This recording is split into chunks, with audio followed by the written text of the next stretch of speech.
Born and raised in St. Louis, there was no such thing as comedy. Born and raised before there was television, there was only radio. And I thought Bob Hope and Milton Berle was corny. I mean, that was to a different culture pattern. You know, and so I never got. If you was born in New York or Chicago, if you was an adult, you might get to see a Negro comic on the black circuit. But there was no nightclubs in St. Louis except jazz clubs or music clubs or what have you, or blues clubs where people went out to dance. And so humor. And there's a big separation between humor and comedy. Okay. Humor is what we all do. Comedy is professional people who get paid, a comedian. The greatest laugh you ever had in your life did not come from professional comedians. It came from friends or relatives. And the difference between humor and comedy is a timing. Just to sit around the table on Thanksgiving as a family member and just tell a joke, the timing. My breath don't have to be right. I don't have to, and I can tell the same joke every year on Thanksgiving when I come to dinner, and it's funny. That's humor. What I learned as a child, there's a type of, I don't want to say sick humor, but that's the way it was always described in the 60s. It had nothing to do with black folks. It was a different humor, and they would say sick comedy. We've always had that, playing the dozens. Remember, the mental retardation, even with white folks, not just black folks, it was the mother's fault. And so the dozens was a rhythm that always talked about your mama. And so people would pick on me, like, where's your daddy? Mm-hmm. You know. I see. And then one day I had heard all the little funny things that they said about me that would humiliate me. And I was sitting with a friend of mine. And I said, man, do you know so-and-so, so-and-so? I mean, that was kind of funny what he said when you stop and think about it. For instance, you know, my legs are real little. So a guy would say, man, your legs are so little, you should sue him for non-support. You know, and look, you know. And so one day I took everything that they would say about me, and I jumped them. I would start saying it about myself, okay? Everything. And then all at once, the crowd now is over here with me. And once that crowd comes with you, then you can do whatever you want to do. Once the crowd comes on me, and then all of the people who would humiliate you and play the dozens with you, as long as they don't have the crowd. And so I got so good at it that these guys would see me coming, and they would cross over on the other side of the street. Or they would come by my house, you know, and ask my mother, where was I? Because they wanted to kind of like get a little joning thing on. Yes. So I got so good at it. Now, all the way through high school, you know, I was like the master at it. And how did people respond to you when you performed? Oh, when in I the did Chicago first, I went clubs? in. I went in the Yes. club, and I see this black comedian. It's the first time I've ever seen a black comedian in my life. Such as anyone we would know? Oh, no. No. It was just named Alan Drew. And remember now, white folks owned the black nightclubs. Yes. Except the one, which was Herman Roberts, was the biggest black nightclub in the world. And so I went in there, and I just said to a friend of mine, Jesus Christ, what a wonderful way to make a living. Jesus, he walked out, and everybody got quiet, and he talked about people's mama and talked about this. And I said, wow, God, man, that's about as close as you can come to pimping and don't get arrested. And I just kept talking about it.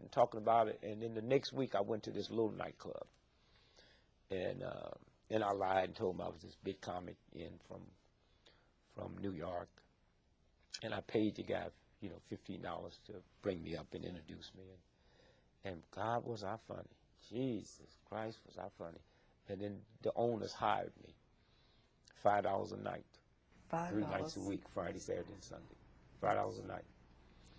And they said in 2 weeks I started because they had to give the guy 2 weeks notice. So I learned one thing.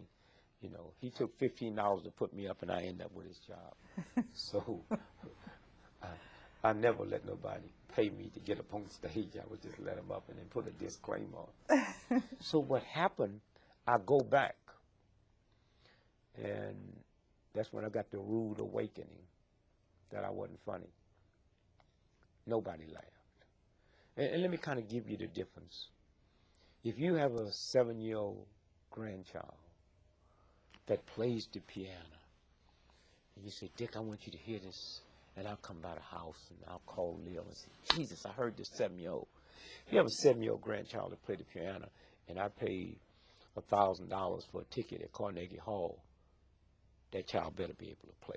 Yes. There's a difference when I'm accepting you for free than when I'm paying. And that's what happened to me. I was one of them that came up out the audience and was talking. And But you had not honed your skills. Now, once I came and I was there, I was the house MC. There's no room for humor. You have to be a comic. And I didn't have the timing. I never knew anything about timing. I didn't know there was a thing called timing. I didn't know there was a thing called breath. I hear singers. A singer hears the breaths, hears the breathing. A singer can almost listen to how much training you have had, just the way you pronounce words and stuff. Well, that's the same thing with comedy. I didn't know none of that.